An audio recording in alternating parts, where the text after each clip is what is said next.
Hi, I'm Jane, and this is the Jane Care and Tips channel. Have you ever found yourself saying out loud, "Oh no, fleas"? If your dog can't stop scratching, and you've already spotted these pesky tenants at home, I've got a homemade trick that could save your day. You only need one ingredient that you probably already have in your kitchen: baking soda. We're always looking for solutions you can use without complicating your life, spending a fortune, or resorting to harsh chemicals. And since so many of you have asked for affordable, chemical-free flea remedies, here's one that might surprise you. Why baking soda?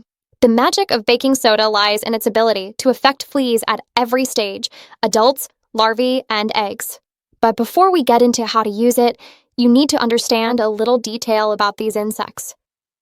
Unlike us, who breathe through lungs, insects breathe through tiny holes in their exoskeletons called spiracles.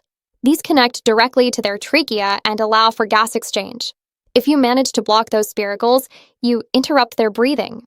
And that's exactly what baking soda does. It clogs them. But that's not all. Pay attention to this extra effect. Baking soda also has a drying action, which means it dehydrates both adult insects and their offspring. This double effect makes it an ideal ally for fighting infestations, both on your pet and in the environment where they live. Using it on your dog is easy. If you've already seen our video on mange, you'll know the procedure is similar. You can sprinkle it directly onto your dog's fur, gently massaging it in so it penetrates well. Pay special attention to areas like behind the ears, the back, and the groin, places where fleas love to hide. But here's the best part. To boost its effectiveness, you can make a liquid solution. Take a liter of water, add 2 or 3 tablespoons of baking soda, and a splash of apple cider vinegar. The vinegar doesn't just activate the baking soda. You'll see it fizz when you mix it, but it also contains potassium salts that damage the flea's cuticle. If you don't have apple cider vinegar, you can use lemon juice.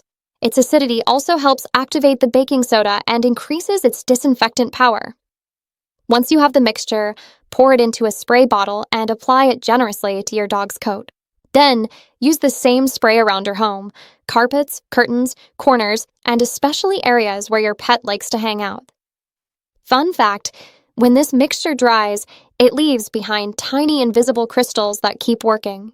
If any flea passes through afterward, it'll get covered in baking soda, which will block its spiracles and dehydrate it. This method isn't a miracle cure, but it works.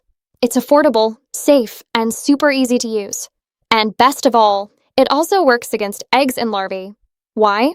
Because, believe it or not, flea eggs have pores that allow gas exchange, just like chicken eggs. Yes, those little eggs breathe too, and that's why baking soda can also act on them. Here's another valuable tip. Apply this treatment regularly, especially in summer or when you take your dog out for walks. When you get back, give your dog a quick spray. It won't bother them, though some dogs may find the vinegar smell a bit strong. Don't worry, since you're not using much, the reaction is usually minimal. And very important, just make sure the liquid doesn't get into your dog's eyes. Other than that, you can use it without any problem as a preventive measure or as support if there's already an infestation. It's not a miracle cure, but it really helps reduce itching and discomfort. And for the price, few things can compete. I hope you find this tip useful. If you liked it, share it, give us a like, and subscribe to the channel for more tricks like this. We're just getting started, and your support helps us keep growing. Thanks for being here, and have a wonderful day. Bye.